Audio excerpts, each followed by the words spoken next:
According to the FBI, hate crimes in America targeting Muslims or people who just appear to be Middle Eastern surged in the aftermath of 9/11. There is this cloud, with the hate crimes, with the profiling, with being rounded up. Again, I think this illustrates the power of film, that in spite of the reality, in spite of the material that we know to be true, we still embrace the mythology. The mythology is still a part of our psyches. Stereotypes take a long time to wither away. And for many of us, we're comfortable with our prejudices. We don't want to change. We've grown accustomed to this face.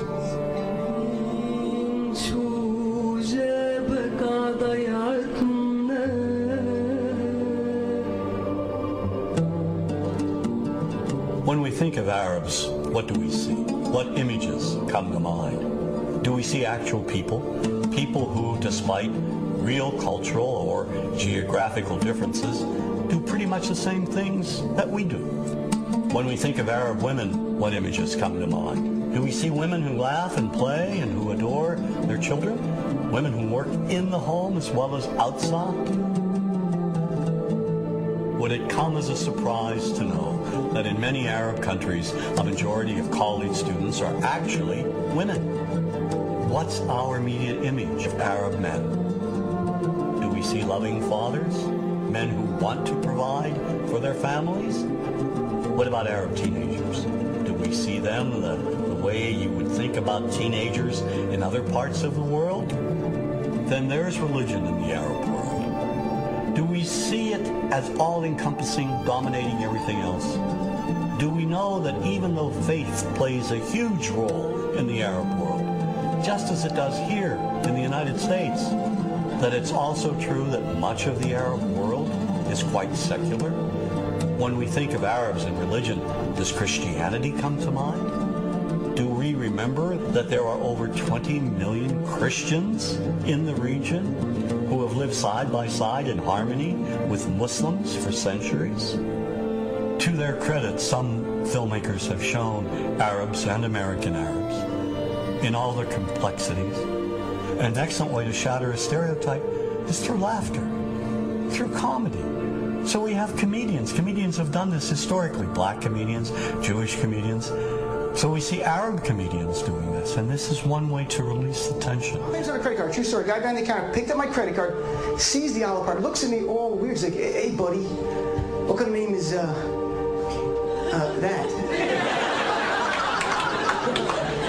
I'm like, well, sir, it's an Arabic name. He goes, what does this mean? So I'm like, well, translate it to English? It means peaceful, friendly Arab? But he's not happy because, what Arab country is your family from? So I tried the most peaceful, proper one that he would like. So I'm like, we're from the same Arab country that Aladdin is from.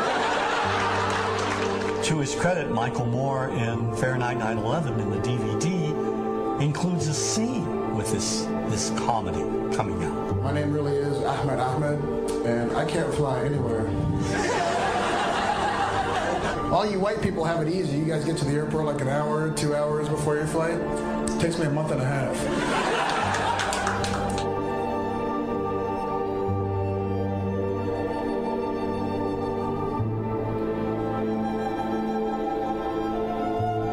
Nous vivons dans un monde qu'on peut critiquer, qui est le monde de la dérision. Vous le savez bien, dans les médias, je dirais le monde de la dérision, on se moque de tout. Le fait que ça se fasse me satisfait. Parce que ça veut dire que nous avons, qu'on est libre. Peu à peu... Il faut qu'on soit beaucoup plus sage que ça, qu'on rentre pas dans ces provocations. Et c'est pour ça que... C'est l'autocensure, ça, Jamel. Tu comprends ce que je veux dire? Si on commence à pas faire de dessin pour pas choquer les musulmans... Non, c'est-à-dire que pour moi... C'est de l'autocensure. C'est la fin de la liberté d'expression. Pour moi, la liberté d'expression, la liberté d'expression et le respect font partie, sont mariés ensemble. Moi, je suis pour la liberté d'expression.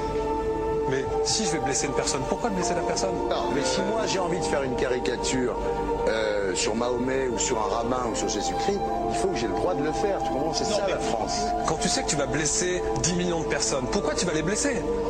Pourquoi? C'est la liberté, c'est ça. C'est la liberté de...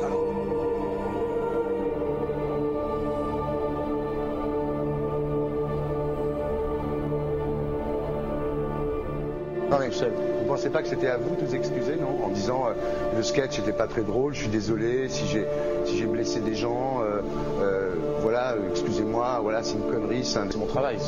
Mais vous ne referiez pas le même sketch quand même? Mais le spectacle que je fais reprend en grande partie les lignes de ce sketch.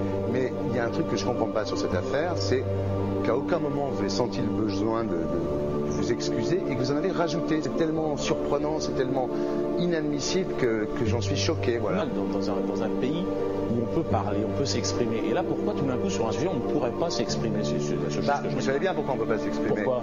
Parce que dans ce pays, on a envoyé pendant la guerre des juifs dans des chambres à gaz et que ça crée un petit problème quand même. Vous voyez ce que je veux dire? Dans ce pays, on a envoyé pendant 400 ans des centaines de millions de Noirs. Il y a eu 400 ans d'esclavage. Et pourtant, ça n'a pas empêché Michel Leb de faire un sketch qui m'a fait marrer. Où il faisait un noir, et à la fin, il faisait un singe. Et en parlant des narines, en parlant des lunettes. En tout cas, lui, il n'a pas été interdit d'exercer son travail. Il a même eu la Légion d'honneur. Quelqu'un qui a toute sa famille qui a été exterminée dans un camp de concentration et qui voit quelqu'un à la télé qui dit Israël. Vous vous rendez compte? Je ne sais pas. Mais on peut pas. Il y a des moments où même si on connaît les gens, même si on les a invités, on leur... Et c'est pour ça que... C'est l'autocensure, ça, Jamel. Je comprends ce que je veux dire. Si on commence à pas faire de dessin pour pas choquer les musulmans... Non, c'est-à-dire que pour moi... C'est de l'autocensure. C'est la liberté d'expression. Pour moi, la liberté... Et là, pourquoi tout d'un coup, sur un sujet, on ne pourrait pas s'exprimer? Vous savez bien pourquoi on ne peut pas s'exprimer. Parce que dans ce pays, on a envoyé pendant la guerre des juifs dans des chambres à gaz et que... Deux poids, deux mesures. La liberté pour tout le monde. C'est-à-dire la liberté pour tout le monde. Il y a une personne comme Dieudonné qui a fait un rabbin, enfin qui a fait un colon juif, etc. Tous ces DVD ne sont plus dans les pactes. On l'empêche de venir, on l'empêche médiatiquement, on ne le voit plus. Alors que lui, c'est un comique. Plusieurs lois qui ont été faites contre l'antisémitisme. Et moi, je fais un appel aujourd'hui de faire une loi contre l'islamophobie.